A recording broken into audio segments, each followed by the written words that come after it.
I'm Sarah Kendzior, the author of the best-selling books The View from Flyover Country and Hiding in Plain Sight, which is now available in paperback. I'm Andrea Chalupa, a journalist and filmmaker, and the writer and producer of the journalistic thriller Mr. Jones about Stalin's genocide famine in Ukraine. And this is Gaslit Nation, a podcast covering corruption in the United States and rising autocracy around the world. And our opening song was Break Me Down. The artist is Janae Sound. Janae Sound harnesses an unforgettable voice, as you just heard, that is known to stir the soul. The powerhouse rock singer hails from St. Louis, where she began cultivating her love for music at the tender age of 9. Wow. Through the Opera Theater of St. Louis. How cool is that? Known for her laser focus and unshakable drive, Janae Sound was unsurprisingly tapped to open for Florida for Now 96.3, Now Night Out. Currently based in Portland, Maine, she is known for producing the most diverse showcase in the state, Bay Day, which featured 38 people of color, 38 women of color, and 31 Black African artists. During the pandemic, she produced, curated, and performed in a groundbreaking showcase of Black artists called Juneteenth, which was pre-recorded live at the Empty State Theater and raised $10,000 for local organizations that empower Portland's Black community.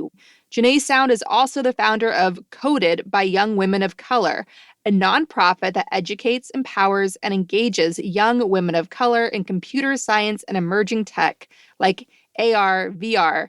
I'm guessing that's virtual reality.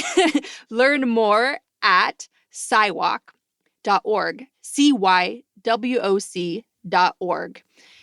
Janae Sound sent us this statement on the song you just heard, Break Me Down, from Janae Sound. I was in a time of my career where lots of true colors were revealed at the same time, and none of them were pretty. I was being used by people I thought I could trust. I realized that the negativity might not stop, so I'd need to change how I let it affect me. Ugh, been there. I forgave a bunch of people who never said sorry and wrote this war anthem. Love it. I want anyone who listens to my music to feel powerful, even when they are faced with insane obstacles. I also wrote this song as a giant middle finger to the angry Black woman stereotype. Of course, I'm angry. As James Baldwin put it, to be a Negro in this country and to be relatively conscious is to be in rage almost all the time. You can learn more about Janae. Follow her on Twitter at Janae Sound, Spotify, SoundCloud. We will link to these in our show notes for this week's episode, JanaeSound.com and cywok.org. So thank you so much, Janae, for all your work and your music. We are grateful for you and to share it with the world. Yes, well timed, because we need an anthem of sticking the middle finger out at the world. This is a hard time. This is a vulnerable time. This is a time of deep insecurity. Everyone is waiting for the other shoe to drop while trying to ignore the boot that's stomping on our neck, which is the threat of autocracy barely defeated in January and that is barely gone underground. We are struggling to end the pandemic while seeing an almost total lack of accountability for some of the most serious crimes in our country's history. And again, this is the rundown of crimes for which there is no punishment or recourse. The Capitol attack, for which none of the ringleaders, including Roger Stone, Michael Flynn, and of course Donald Trump, have been held accountable. We have the 2016 and 2020 illicit attempts to interfere the election, where you see those exact same individuals, Roger Stone, Michael Flynn, Donald Trump, along with Paul Manafort and other Trump crime cult members. They have not been held accountable. There is the litany of crimes committed by the Trump administration, from obstruction of justice to abuse of migrants to the attempted destruction of the U.S. Postal Service. And you see the individual behind that, Louis DeJoy, still retaining his position. What is going on there, Biden and the Board of Governors?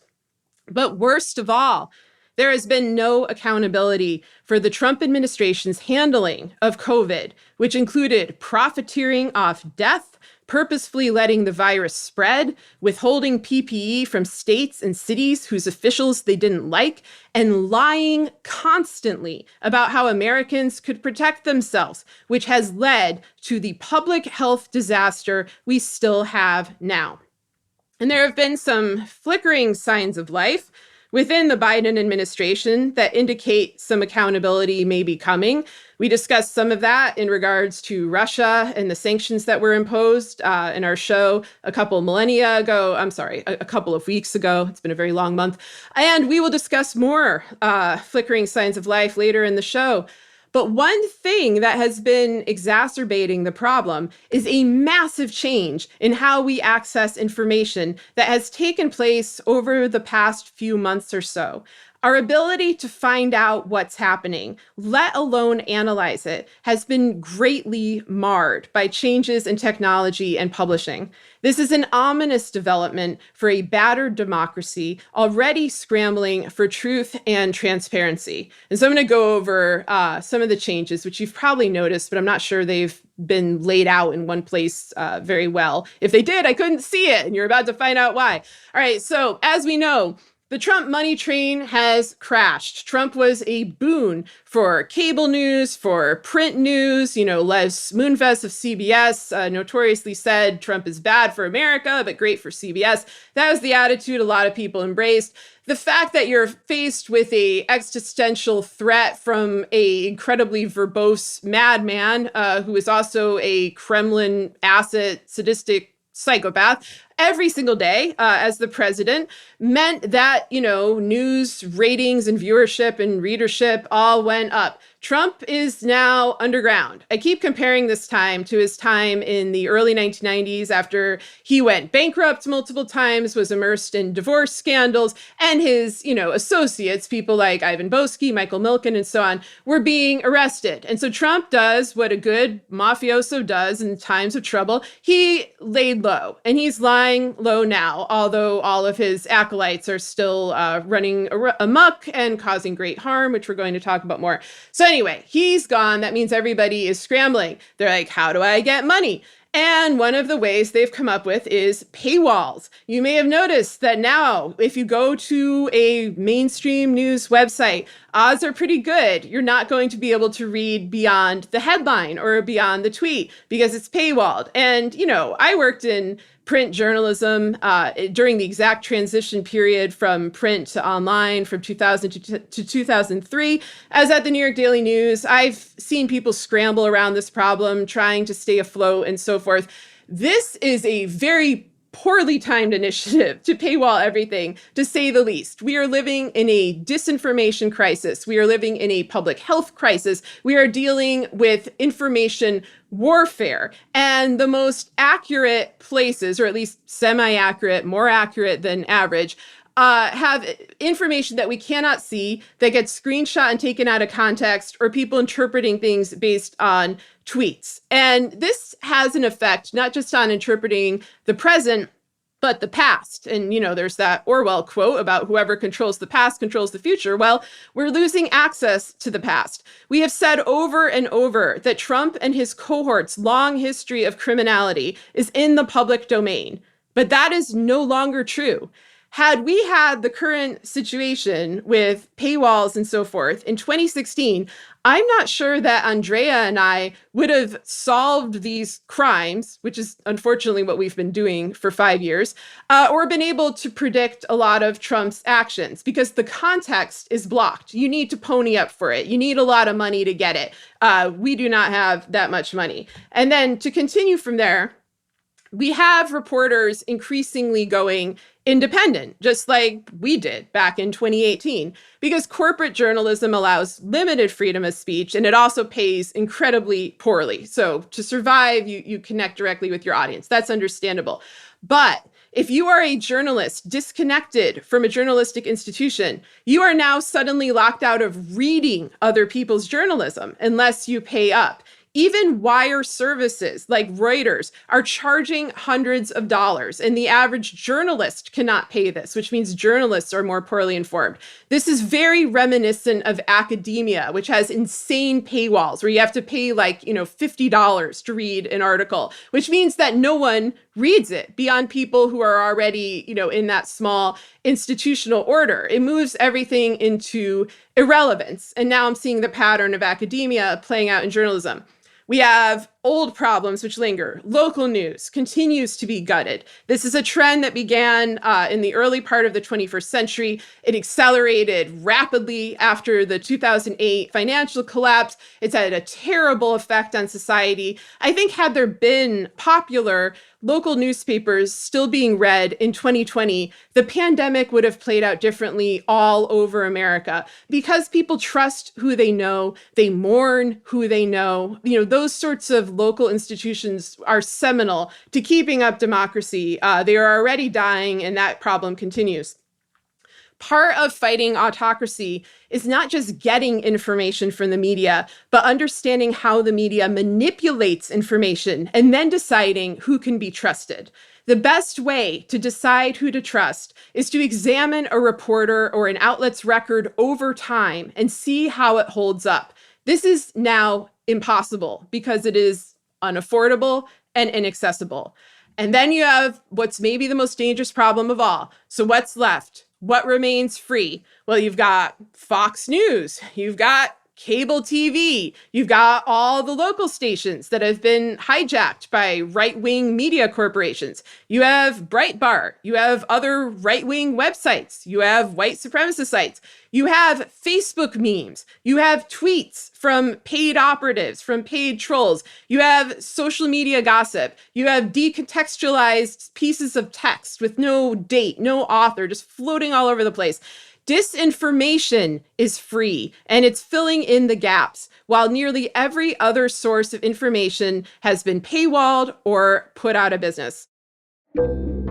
This episode of Gaslit Nation is sponsored by Best Fiends, a puzzle game you can play on your phone. Best Fiends has something new every day. There are always new levels, events, and challenges to keep you entertained. With Best Fiends, you can collect cute characters, solve puzzles, and play alongside your friends and family. There are literally thousands of levels to play and tons of characters to collect. My family members love it, and they've already passed level 350. Best Fiends is made for adults, but it's bright, colorful, fun, and approachable for everyone. Engage your brain with fun puzzles and collect tons of cute characters.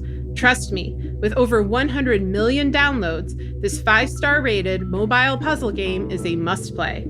Download Best Fiends free on the Apple App Store or Google Play. That's friends without the R. Best Fiends. Now that we've arrived at a year of the new normal, it sometimes feels like we'll never get our old lives back. The uncertainty of not knowing when this will end is frustrating and a little scary. We all miss our old routines and being able to easily see friends and family. Now more than ever, therapy is a way to find our way out when things feel especially dark. Just talking through fears and anxiety can make you breathe easier and feel hope again. Talkspace is the #1 online therapy platform that has thousands of licensed therapists trained in over 40 specialties, including anxiety, depression, relationships, and more. Your therapist can help you set and achieve your goals. Talkspace is a fraction of the cost of in-person therapy. Instead of waiting for an appointment, you can send unlimited messages to your therapist 24/7, and they'll engage with you daily, 5 days a week. As a listener of this podcast, you'll get $100 off your first month with Talkspace. To match with a licensed therapist today, go to Talkspace.com or download the app. Make sure to use the code GASLIT to get $100 off your first month and show your support for the show. That's GASLIT and Talkspace.com. So I'm just going to take from the conversation Sarah and I just had for an hour when we're not recording, the highlights of that. I'll share that private conversation with you all. Simply put, we had this big, giant orange piñata. And as emotionally exhausting and abusive as he was, it was a piñata we could all rally around and beat up. But when we finally cracked open that piñata, all these mini piñatas fell out and they spread across the country. And it's now a game of mini Trump whack-a-mole that we're playing with all of these far-right extremists in these state legislatures deciding the gerrymandering for our elections for a decade to come, amplified, empowered by a extremely well-funded and organized far-right propaganda empire, with the crown jewel being Lachlan Murdoch's Fox News. Lachlan Murdoch, who makes his father, Rupert, seem like a backpacking European hippie. Like, Lachlan Murdoch won the secessionist wars, and America is entering the reign of Lachlan Murdoch, who is an apologist for Tucker Carlson. We're going to talk about Tucker Carlson on this show because he's someone that I could see the Republican Party running for president in 2024. Absolutely. Because Tucker Carlson is the Republican Party. He is the Republican Party base. What the far right has done in America with the help of their allies, their far right allies around the world, like the Kremlin and Netanyahu, is they've consolidated the toxic personalities in our nation against us. And what they're ultimately doing is furthering the decline of the United States into an actual shithole country. And what then happens is the quote unquote intelligentsia, which is always on the front lines of resistance, the leading thinkers, the scholars, the experts, they're going to start looking elsewhere for employment and being attracted to other, stable democracies where the quality of life is better, where the government programs are better. And when the brain drain starts and when the brain drain accelerates, that's when a country enters a black hole that is very difficult to come out of. So one of the most effective things that Putin has done to weaken Russia's great adversary, the United States, is get their Kremlin asset elected. Remember, when we're talking about modern day Russia under Putin, we're talking about the Russian mafia. There's no difference between Putin's Kremlin and the Russian mafia. They're one and the same. They work in tangent. It's a mafia state. And Donald Trump, with a long history of his properties around the world laundering Russian mafia money, Trump Tower in the heart of Manhattan being a Russian mafia dorm, or the big Russian mafia gambling den right beneath his own apartment, and all of that long whole history of Trump having this long history with not just Russian mafia players, but also Russian government officials themselves. All of that, getting this Kremlin asset into power is like a death knell. It's like driving the stake harder into the heart of the great nation of America that the Republican Party for decades had already driven into decline. From Reagan and his war on the poor, from Reagan exploding the income inequality gap through his gaslighting of trickle-down theory, which is just pure gaslighting, potent gaslighting, just the abuse there against the poor. And now we have all of these billionaires who are trying to out-billionaire each other because money is power. Money is information. Money is buying up newspapers and TV networks so you can satisfy your ego and you don't have to run for office. You don't have to deal with the messiness. You don't have to earn people's votes. You don't have to knock on doors and earn people's trust. You don't have to do community building. You don't have to care about somebody's sick child. You can commit genocide against people you don't like, including the poor, because you think their lives mean less than yours. You don't need to do that if you're a billionaire. So that's why we're in a very dangerous situation here in the United States. The poison is homegrown, and the poison has been made more potent by hostile actors abroad. And we talk about that all the time on the show. And we'll get into that in details more later in this episode.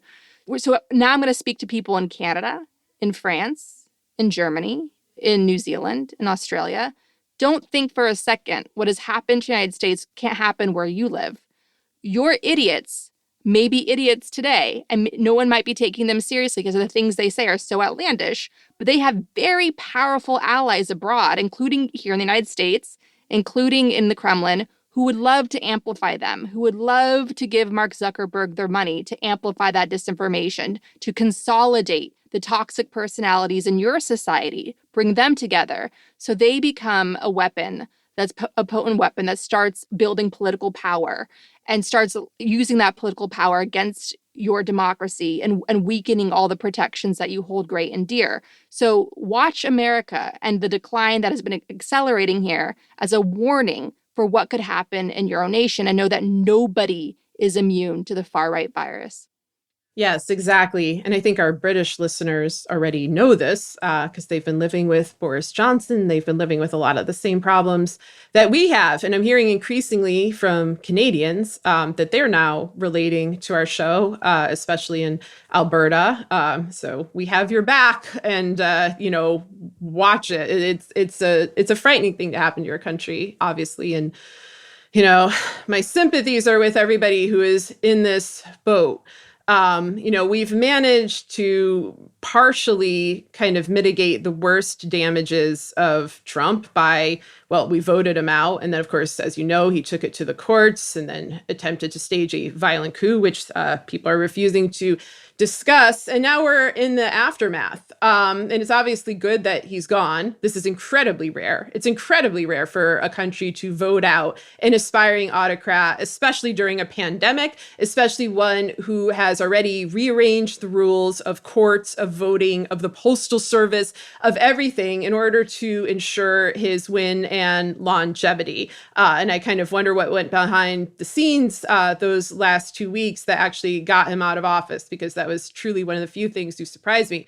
However, we are still dealing with the aftermath, because this was not about one man. This was about the corrupted institutions who enabled Trump to stay in power, who bended to his will, and who he purged and packed with, white supremacists and extremists and mafiosos and supplicants and all sorts of horrible people. And there's been very little accountability. We talked previously about how the Treasury was infiltrated by Russia in 2015. We've been talking about that since 2018 when it was first revealed. Now the Treasury seems to be sort of enforcing some kind of, accountability. They're at least enforcing sanctions on nations like Russia that have attacked us in our elections, in our finances, and computers and cyber warfare and so on. We haven't heard too much about an internal cleansing of these malevolent anti-American elements within our own government, fellow Americans who have turned on their country and are working within institutions to bring this country down. The first time I've actually heard something about this happened yesterday when the Secretary of Homeland Security, Alejandro Mayorkas, has announced a, quote, domestic violent extremism review at DHS.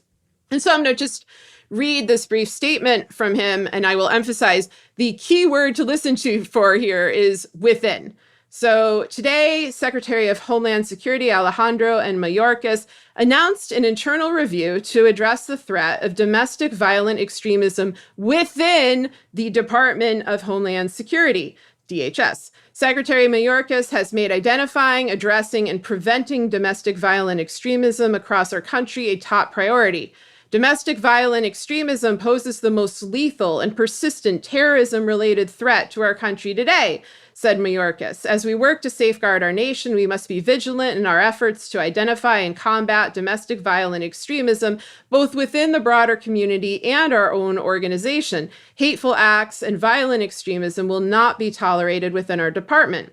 At the direction of the Secretary, a cross-departmental working group comprised of senior officials will immediately begin a comprehensive review of how to best prevent, detect, and respond to threats related to domestic violent extremism within DHS. This internal team, which will be led by the department's chief security officer, will produce a report with recommendations for the Secretary on how best to identify and respond to threats related to domestic violent extremism, including those based on racially or ethnically motivated violent extremism.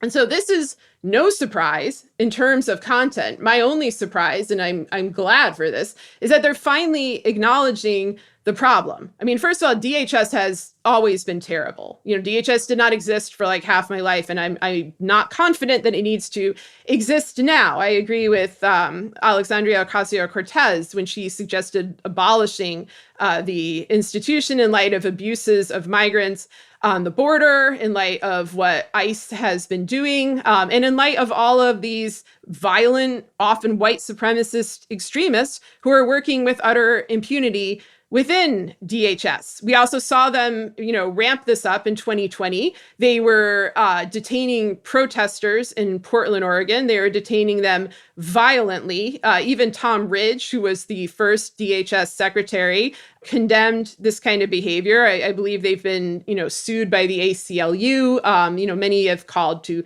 dismantle them.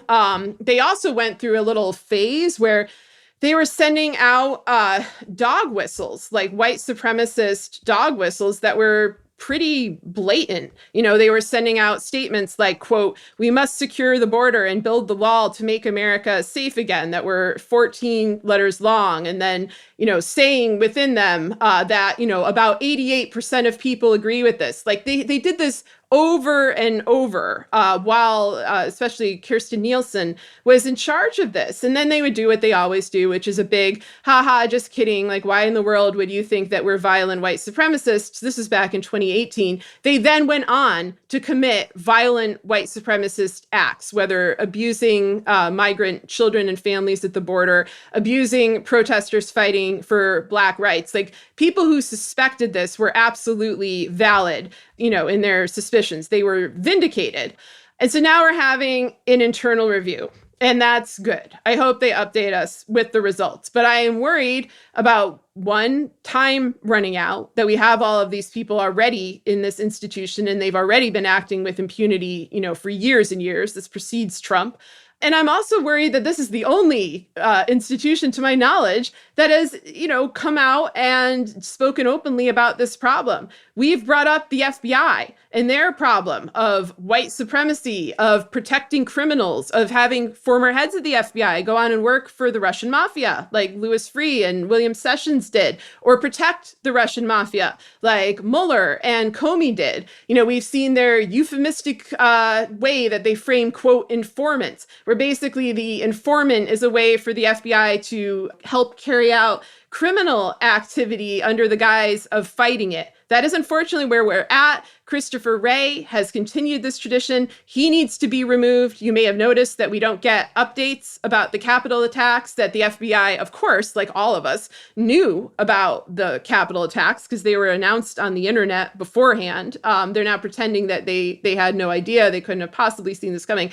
This needs to stop. The Biden administration needs to do for every institution what they're doing for DHS. They need to look for malevolent, anti-American elements, people who are not there in any way, shape, or form to serve the public good. And they need to be removed. Trump packed them that way on purpose. And if you see their behavior in action, like, your evidence is right there. It's not very hard to find. So I don't know. What are your thoughts? Well, we did an entire episode on how Christopher Wray needs to resign, how there needs to be rapid efforts to clean house. The reporting goes way back that the military in this country, law enforcement in this country, have been infiltrated by white supremacist terrorists. And the reason why these murders by police, these assassinations, just casual assassinations, keep happening are because there's no leadership. There's no prevailing culture to make them stop. And it's not normal. It's not at all normal. And the fact that you see Americans trying to rationalize some of these police killings, like, let me give you an example. If you see the story of the murder of Ma'Khia Bryant, a 16-year-old girl who was shot and killed in Columbus, Ohio by police, people on social media, even people I would assume are well-meaning because they tend to be on the right side of a lot of issues, they were trying to rationalize it as, well, Ma'Khia had a knife in her hand. She was attacking a young girl. Let's just stop for a second. What is at stake here is that children of color, Black children, are allowed to be children. That's the danger here. That's the human rights crisis. Ma'Khia Bryant was a foster child in a pandemic, trying to live in a horrific situation. All of us are struggling right now, being in lockdown from this pandemic. It's really stressful to share space with people that you might not feel safe with for whatever reason. And she was in a situation like that. And that would stress anybody out. And she wasn't given that space and that time that she needed, clearly. And it created a mental health crisis. No one should be killed when they're undergoing a mental health crisis. And the fact that a Black child was casually murdered who was undergoing a mental health crisis, that is not the work of just one single police officer. That is the work of the entire prevailing culture of white supremacy that justifies that and can get well-meaning people, Black and white, that I've seen on social media try to rationalize that, because we are right now a frog in a pot of boiling water. We don't even recognize on a mainstream level how far gone we are. This is not normal. This is not normal what happened to her. Just to share a personal story, when I was growing up, I had emotional issues. I was super angry. I, as a young girl, grabbed a butcher knife from the kitchen and chased my sister around the house with it and carved the hell up her door. I went nuts. But I was white and I had a supportive family that was around me, and I was able to overcome that. If I was in a vulnerable situation like a foster child in a pandemic where the people that should be supporting me are also greatly stressed and scared from all the pressure of uncertainty we're living under, I don't think I would have survived. I think I would have been with a knife as well, given the wiring that I was born with. So I feel for this child, and I feel for a nation that tries to rationalize something that simply cannot be rationalized because it is an urgent human rights crisis. Yeah, absolutely. And I think the thing that links everything that we've been discussing is this feeling of impunity. It's white supremacist impunity, it's elite impunity. That was the guiding principle of the Trump administration. It continues to take shape. We have seen numerous parties, not even directly linked to them, but widely loathed, not punished for their crimes. There's a new book out about the Sackler family, for example, the murderous billionaire family that killed millions of Americans with opiates. There's no punishment here. And punishment isn't even what we're seeking exactly. That's not the point. The point is to remove dangerous people from positions of power where they abuse it over the most vulnerable, which is what happened when that officer killed Ma'Khia Bryant. And, I assume he thinks he will walk, because until Derek Chauvin, it was very, very rare for any officer to be punished, to even be charged. I mean, that's what the Ferguson protests were about, was to just get Darren Wilson charged for murdering Mike Brown and leaving his body on the ground in the sun for 4.5 hours. It's very rare. And that is the dominant culture. And I think younger people, maybe they see this more clearly. I think they worry they'll become victims to it. We have an entire generation that's grown up not just with police shootings, which have always been there throughout American history, but with school shootings, with just incredible levels of gun violence, and even with, civilians who decide that they want to be vigilantes walking. People like George Zimmerman during, when he murdered Trayvon Martin and was let off. And so I think we could probably talk about the new gun case at the Supreme Court now. So there's a new case that's headed to the Supreme Court regarding a New York state gun law that allows residents to carry a concealed handgun only if they can demonstrate a special need beyond a general desire for self-protection. The court has agreed to hear a challenge to this from NBC News. It says the law, quote, makes it virtually impossible for the ordinary law-abiding citizen to get the necessary license, says Paul Clement, a lawyer representing the challengers. The court's conservatives had thus far been reluctant to take up the gun rights issue in the past because they couldn't be certain of finding a fifth vote in their favor. But with Amy Coney Barrett, they very likely, will have that 6-3 ruling. And so, I read this and part of me is like, right. Other states have gun laws, because I live in Missouri, one of the most violent states in the country. And I live in St. Louis, which is the most violent city in the country. And I'm used to constant gun violence. I mean, I'm used to hearing gunshots in the distance, and I go outside and I look for the shells, and it's just part of life here, and it's an awful part of life here. And these aren't, school shootings or something like that. This is just regular day-to-day violence, including gun accidents. Like I remember one guy like blew his brains out going through Steak and Shake. Like it's just going through the drive-through.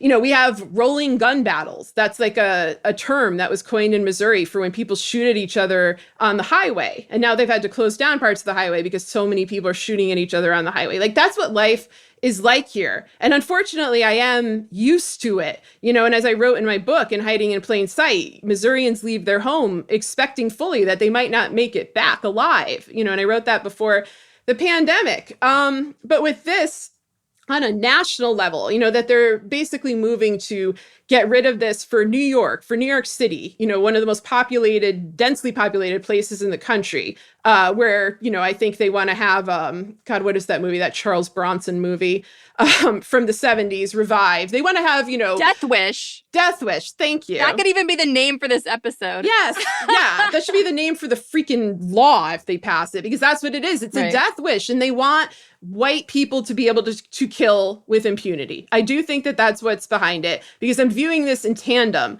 with other developments that are going on. For example, in Oklahoma, a law has been passed that basically legalizes murdering protesters. I'll quote a little bit here from, I think this is from AP. Governor Kevin Stitt signed House Bill 1674 into law on Wednesday. The new law criminalizes marching on public streets and highways, but conversely grants criminal and civil immunity to people who drive through crowds of protesters and roads and, quote, unintentionally, end quote, injure or kill them. And this directly addresses an incident in Tulsa last July in which a truck drove through a group of Black Lives Matter protesters. 3 people were seriously injured, including a 33-year-old man who fell from an overpass and is now paralyzed for the waist down. So they want to legalize this. They want to legalize you getting into your car and running over protesters at your discretion and walking away, just like George Zimmerman did, just like most police did. It reminds me also of Kyle Rittenhouse, who was indicted, but who has become this, GOP mascot after murdering 2 protesters at Black Lives Matter protests last summer. He's unrepentant. He's received a lot of money. His supporters are unrepentant. They are trying to legalize and normalize right-wing political murder, and they're trying to make that murder as easy as possible, which is one of the reasons that they want this country so heavily armed. And we're already heavily armed. And already in 2021, gun sales are through the roof. You should go look at charts of what gun sales were like in previous years. We're 4 months in, and we've already outdone every year this decade, including 2020, which I believe was the second biggest year. So these are fascism's shock troops. And so I'm very worried, one, about the police instigating a backlash, as we mentioned, because of the Chauvin verdict, becoming more violent.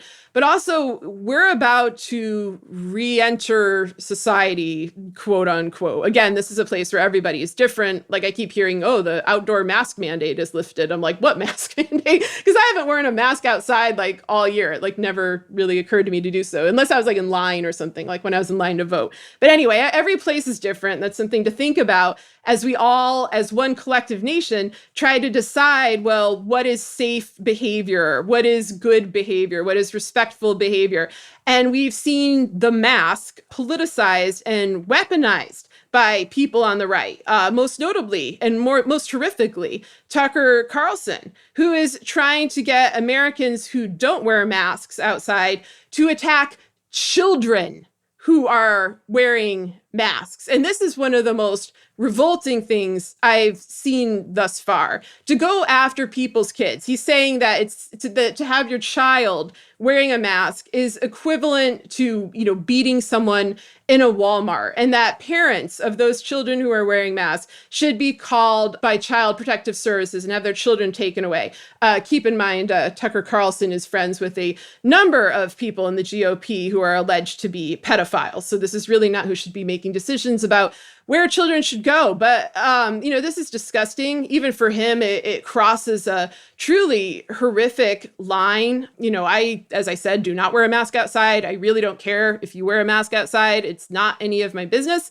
It's not any of my business if your kids are. There are some kids who are wearing them, because they have allergies or because they have an immunodeficiency disorder or whatever. Maybe they just like wearing a freaking mask. Kids do what kids do, and it's not hurting anybody. It's not a problem. And it's very frightening that he's risen to this level of rancor, because as Andrea said before, this is who I think will probably run for president in 2024. Tucker Carlson is a money loser for Fox News. His show loses money because no one wants to advertise on a show that is this disgusting. Like even, other companies that are willing to advertise on other Fox News shows, they do not want to be associated with this maniacal, sadistic bigot who is now attacking innocent children. And I think that this is just a platform.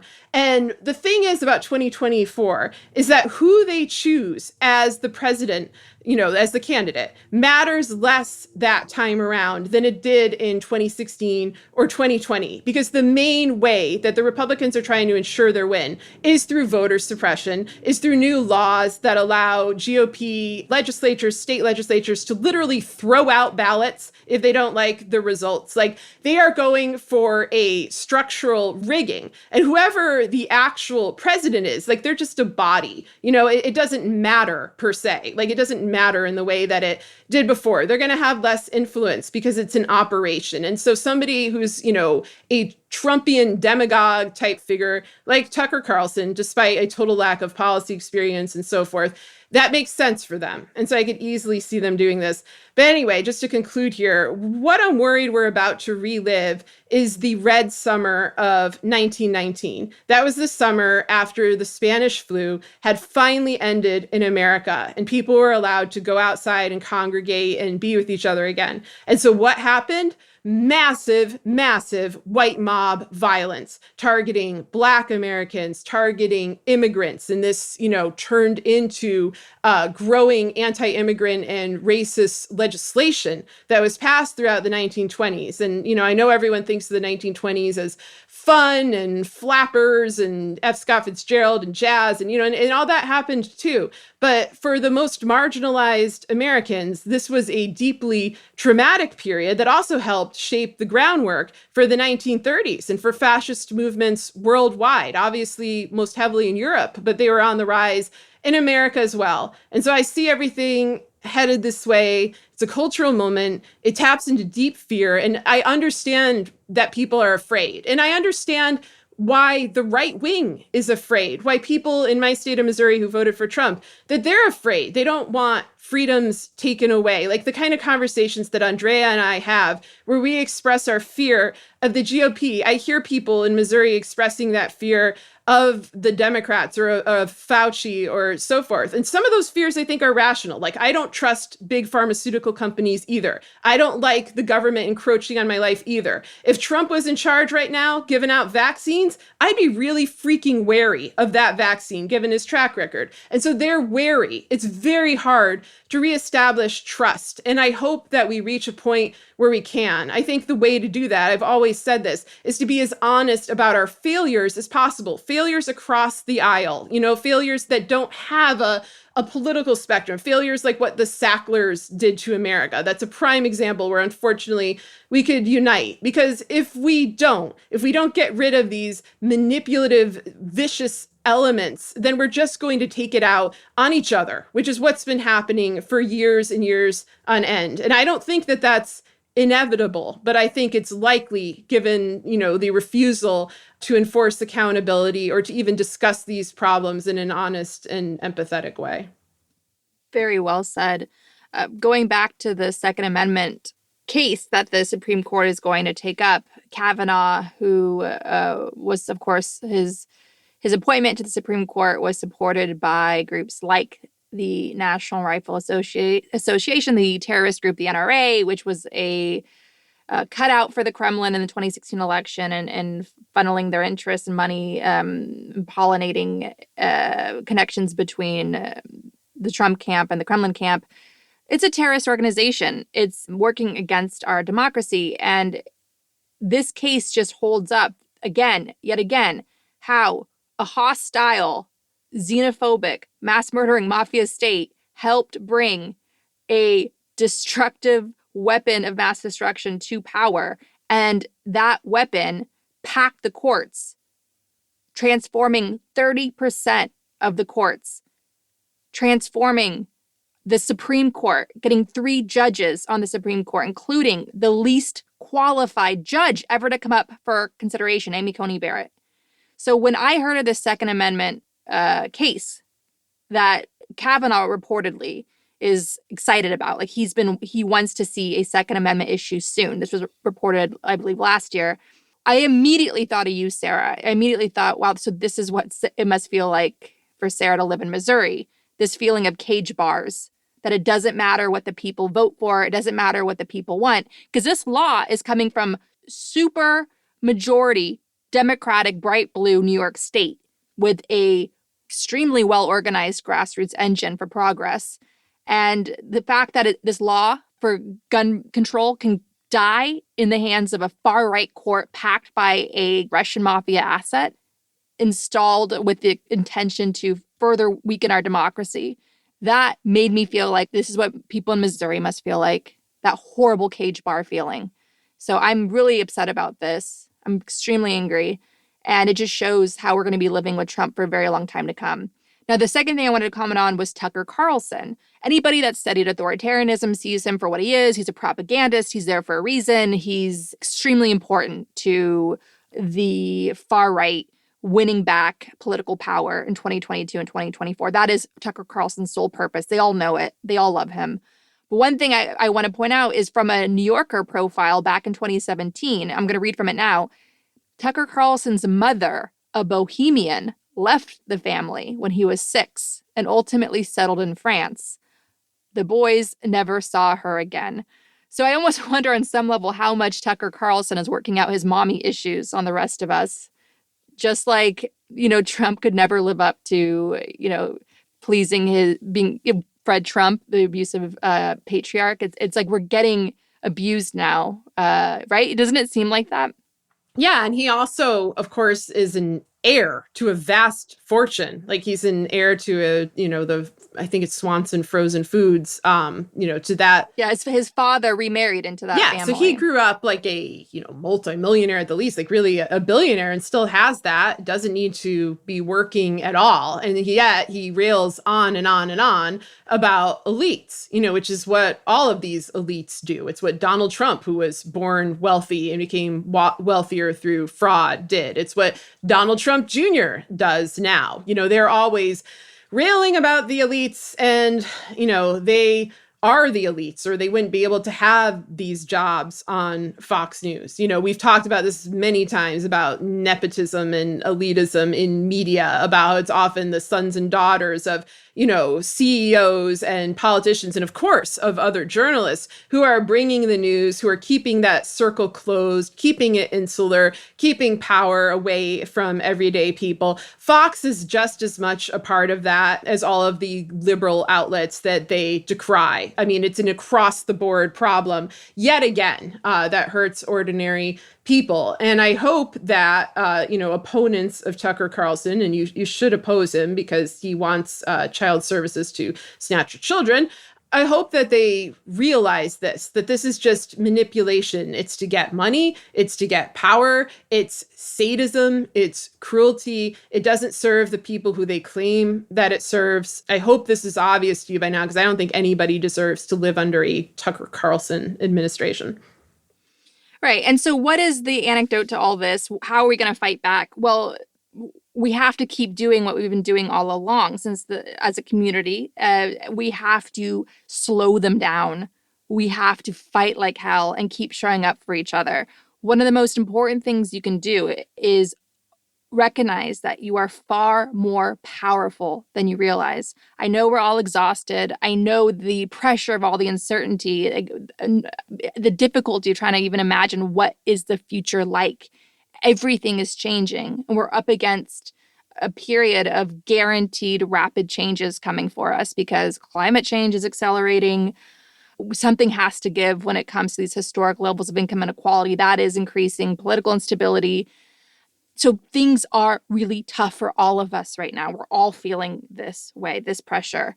But please, in these moments, it's never been more important to stay grounded in your own power and do not let yourself give your power away. And what I mean by that is know that we need you right now. The world needs you. And what these Tucker Carlsons want is for you to succumb to their flooding the zone with shit. They do that on purpose to demoralize you, to force you to check out, to exhaust you. So instead, you are going to claim your power and you're going to take yourself very seriously and do things like make art to create some breathing room for yourself. Go out and run for office, educate yourself on what that means. There's so many books and organizations now that want you to run for office and will hold your hand on how to do it. Do it just for the hell of doing it, or support somebody else, recruit other people to run for office. The point is that the anecdote is to replace the Tucker Carlsons with good, empathetic people who know that we must turn to science now. That is the whole answer, is to flood the system with empathy. And you are an important part of that. And never, ever, ever forget that.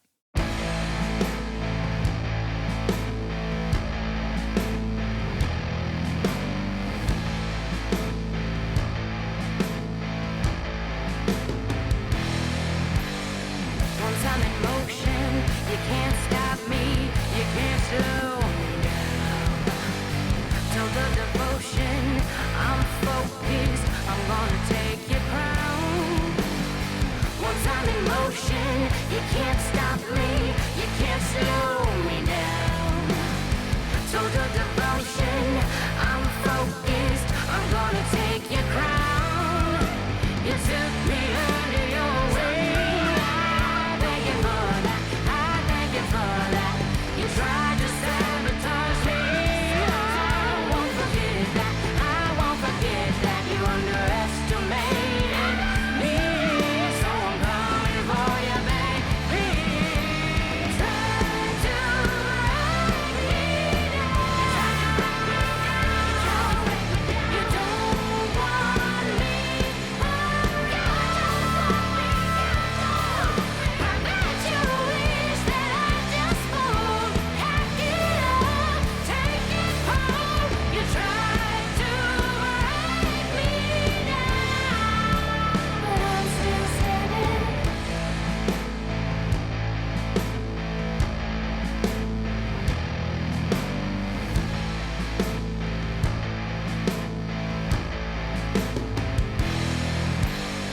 Once I'm in motion, you can't stop me, you can't slow me down.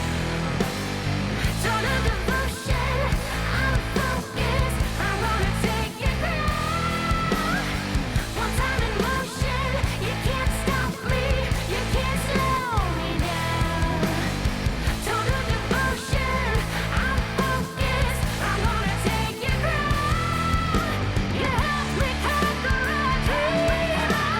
Thank you for that, I thank you for that. But you turned your back against me. I won't forget that, I won't forget that. Tried to intimidate me, so I'm coming for you, baby. Tried to break me down. You don't want me, I bet you wish that I just would pack it up, take it home. You tried to break me down, but I'm still standing.